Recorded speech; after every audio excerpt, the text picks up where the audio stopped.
What could be the reason that America, despite being the world's largest oil producer, cannot use its own oil, even if it wants to? It is much like a farmer growing crops on his own land. Then, whenever he wants to use that crop, he has to join hands with someone else. In the world we actually live in, what is seen in front of us and the reality behind us is always different. Similarly, millions of containers go to America from China every year.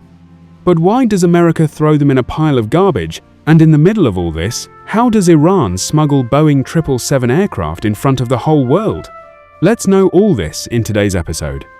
Millions of ships are sailing on the seas of the world, and 90% of the economy of our civilization survives on the shoulders of those ships.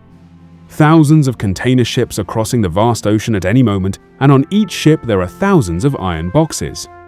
The clothes you wear, the mobile phone you hold in your hand, were once inside these boxes.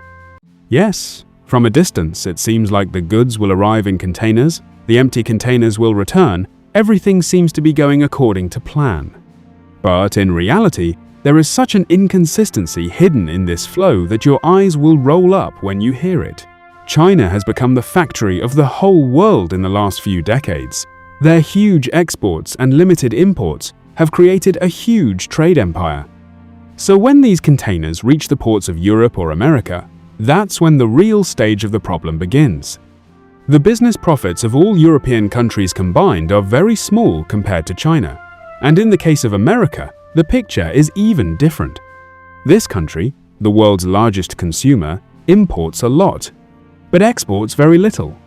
As a result, 40% of the containers that come from China are returned loaded with goods. But where does the remaining 60% go?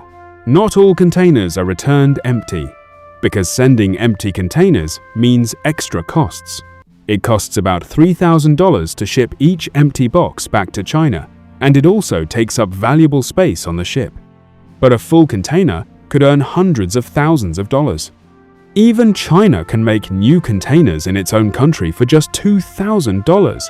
So they don't feel the need to send old boxes back. As a result, many new containers are made every year. But they lie rusting in the ports and around the cities of the old country. Some buy them and build cheap warehouses and small houses. Some melt them down to extract steel from them. But a large part of them remains unused. These rusting mountains of iron are a silent sign of the inconsistency of world trade. On the other side of this global trade lies the secret of American oil. The country today extracts the most oil in the world, but they cannot fully use their own oil. The first reason is the nature of the oil. The oil extracted from American soil is light and thin, which is called light crude. But most of the country's refineries are built to refine heavy and dense oil. Once upon a time, America used to import dark oil from Mexico and Venezuela. Accordingly, the equipment was also built there. However, now, to replace that equipment and make it suitable for processing light oil, an investment of more than $200 billion is required, which is not possible in a very short time. So they sell light oil abroad at high prices and import heavy oil from abroad at low prices. The second reason is the infrastructure crisis. They do not have sufficient pipelines from where the oil is discovered and extracted to the refineries. For example, although Texas has an oil sea, they do not have enough pipelines to reach the refineries on the East Coast. States like California also do not have their own pipeline infrastructure, so they depend on importing about 70% of their energy. As a result, even if there is oil under the country's soil, it cannot reach the right place. However, if we now turn our eyes to the politics of sanctions and blockades, we will see another dramatic story.